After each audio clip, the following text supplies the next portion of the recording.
Hello everyone, मैं हूँ CMSS पानी। आज हम डिस्कस करेंगे जीएसटी के लिए क्या प्रपोज किया गया है बजट में चेंजेस। जो भी चेंजेस होगा वो आज एंड डेट एप्लीकेबल नहीं है। जब ये बजट पास हो जाएगा और नोटिफिकेशन गेजेट नोटिफिकेशन आएगा उसका बाद ही वो एप्लीकेबल होगा। पहला जो चेंजेस प्रपोज किया गया है ITC, अगर कोई इनवॉइस हमारा छूट जाता है तो हम अभी आज का जो प्रोविज़न है हम सितंबर रिटर्न तक, नेक्स्ट फाइनेंशियल ईयर सितंबर रिटर्न तक GSTR 3B रिटर्न और annual return whichever is earlier हम तब तक उसको रेक्टिफाई कर पाते थे। अभी ये टाइम लिमिट सितंबर का जगह में 30 नवंबर कर दिया गया है। टाइम लिमिट प्रपोज किया गया है बढ़ाने के लिए। सेकेंड जो ये चेंजेस आया है, अभी जो हम ITC क्लेम कर रहे हैं GSTR 2B का बेसिस पे हम ITC क्लेम कर रहे हैं। अभी आगे से सेक्शन 38 एक चेंजेस अमेंडमेंट प्रपोज किया जा रहा है बजट में। उसका हिसाब से एक ऑटो जनरेटेड स्टेटमेंट निकलेगा सिस्टम से और वो स्टेटमेंट का हिसाब से ITC लेना पड़ेगा और वो स्टेटमेंट में बताया जाएगा कितना आप ITC क्लेम कर सकते हैं, कौन सा इनवर्ड सप्लाईज के ऊपर, किसका ऊपर ITC आप क्लेम नहीं कर सकते। तो वो एक रेस्ट्रिक्शन अभी दिया गया ITC लेने के लिए।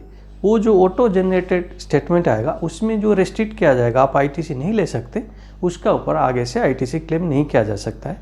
सेक्शन 38 जो टोटल चेंजेस जो हुआ है, अमेंडमेंट अभी जो प्रपोज किया जा रहा है उसके बारे में डिटेल में डिस्कस करेंगे। नेक्स्ट है रजिस्ट्रेशन में। कभी भी अभी जो आज एंड डेट जो हमारा प्रोविज़न है कैंसिलेशन और सस्पेंशन ऑफ रजिस्ट्रेशन के लिए, अगर कोई कंपोजिशन डीलर है अगर 3 क्वार्टर का वो रिटर्न नहीं भरता है तो उसका ऊपर एक्शन लिया जा सकता है, कैंसिलेशन और सस्पेंशन ऑफ रजिस्ट्रेशन। वो अभी प्रपोज किया जा रहा है।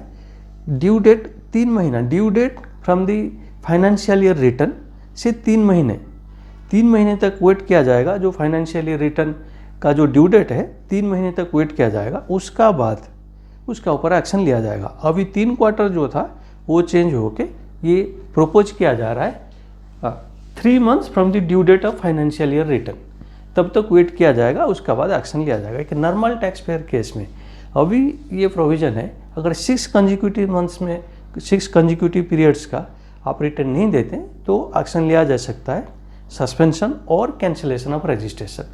वो अभी प्रपोज किया जा रहा है सच कंजिक्यूटिव पीरियड आज में भी प्रेस्क्राइब्ड। अभी जो ये प्रपोज किया जा रहा है बजट में वो कितना मंथ का होगा, जब रूल्स आ जाएगा तब पता चलेगा। अभी ये एक्ट पास होने का बाद रूल्स ही आएगा, रूल्स में पता चलेगा कितना मंथ्स का वो बताया जाएगा रूल्स में। क्योंकि अभी जो बताया गया है सच कंजिक्यूटिव पीरियड आज में भी प्रेस्क्राइब्ड एज पर रूल्स आने से एग्जैक्टली पता चलेगा कितने महीने का होगा वो। नेक्स्ट है क्रेडिट नोट। जो टाइम लिमिट हमारा था क्रेडिट नोट के लिए, अगर कोई क्रेडिट नोट जो महीने में हम दे रहे हैं क्रेडिट नोट वो महीने में देना, नहीं तो मैक्सिमम सितंबर तक, नेक्स्ट ईयर सितंबर तक हम उसको ले सकते थे। अभी उसको बताया गया वो सितंबर को प्रपोज किया जा रहा है 30 नवंबर आगे बढ़ाया गया है, प्रपोज किया जा रहा है, उसका डेट आगे बढ़ाया जाएगा फ्रॉम सितंबर टू 30 नवंबर। नेक्स्ट है GSTR 1। GSTR 1 रिटर्न में भी ऐसा ही है। अगर जो भी हमारा रेक्टिफिकेशन था, हम अगर कोई कुछ छूट गया, हम maximum next year financial year का सितंबर रिटर्न और annual return whichever is earlier तब तक ले सकते थे। अभी उसको चेंज कर दिया गया है। ये जो सितंबर रिटर्न था उसको आगे बढ़ाया जा रहा है, प्रपोज किया जा रहा है सितंबर का जगह में 30 नवंबर और annual return whichever is earlier होगा। और जो सेकेंड प्रपोज किया जा रहा है GSTR 1 में, अगर आप पुराना मंथ का अगर GSTR 1 आप फाइल नहीं किए हैं तो आप आगे भी GSTR 1 फाइल नहीं कर सकते। GSTR 3B में भी जो अगर हमारा कोई रेक्टिफिकेशन है, हम नेक्स्ट ईयर का सितंबर रिटर्न या सेकेंड क्वार्टर रिटर्न और annual return whichever is earlier तब तक हम कर पाते थे। अभी ये जो था सितंबर और सेकेंड क्वार्टर रिटर्न उसको चेंज किया जा रहा है, प्रपोज किया जा रहा है 30 नवंबर और annual return whichever is earlier. और एक अमेंडमेंट आ रहा है GSTR 3B के लिए ना। अभी हमारा जो करंट प्रोविज़न है, अगर हम कोई प्रीवियस मंथ का GSTR 3B फाइल नहीं किए हैं तो ये मंथ का GSTR3 भी फाइल नहीं कर सकते। अभी उसमें थोड़ा अमेंडमेंट आ रहा है, प्रपोज किया जा रहा है। अब GSTR3 भी ये मंथ का हम फाइल नहीं कर सकते अगर प्रीवियस मंथ का GSTR3 भी फाइल नहीं किए, या ये मंथ का जो महीने का GSTR3 भी फाइल करना चाहते हैं हम, वो मंथ का GSTR1 भी अगर फाइल नहीं किए, तब भी आगे से GSTR3 भी फाइल नहीं कर सकते।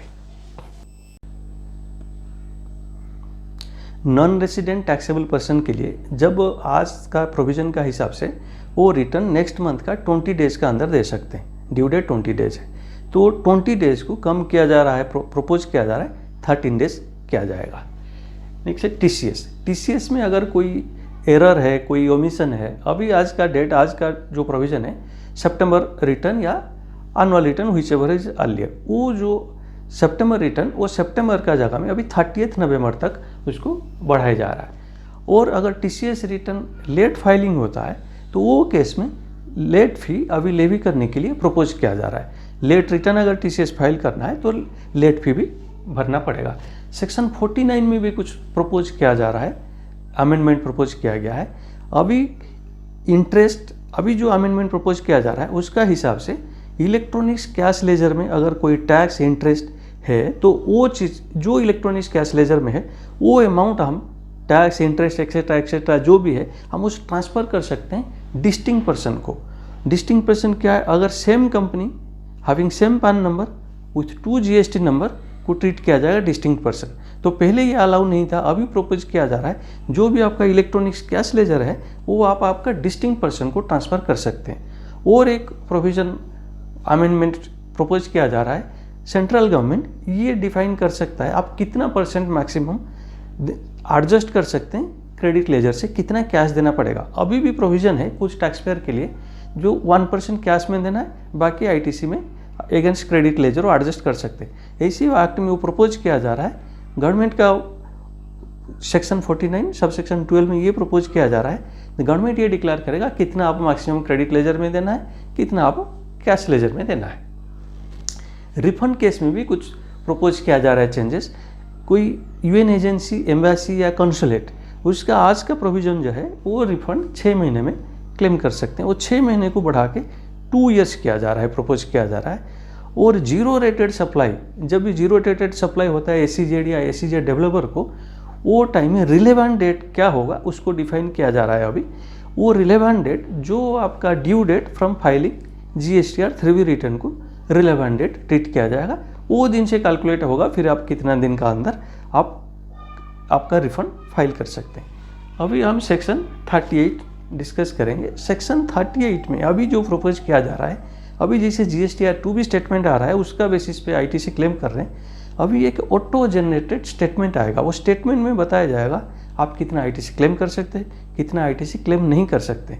अगर आपका सप्लायर का एंड पे कोई प्रॉब्लम है उसके लिए रिसिपिएंट ITC क्लेम नहीं कर सकते। वो क्या क्या कंडीशन है वो डिस्कस करते हैं। अगर आपका सप्लायर टैक्स पेमेंट नहीं किया है तो वो केस में रिसिपिएंट नहीं ले सकता है ITC, लेकिन कितना पीरियड के लिए, वो पीरियड जो है अभी सिर्फ फॉर सच पीरियड बताया गया है। जब रूल्स आ जाएगा तब पता चलेगा कितना पीरियड गवर्नमेंट कितना दे रहा है, कितना पीरियड तक अगर वो ऐसा पेमेंट नहीं करता है तो ITC क्लेम कर सकते हैं। तो अभी बताया गया टैक्स अगर आपका सप्लायर पेमेंट नहीं किया है तो ITC क्लेम नहीं कर सकते।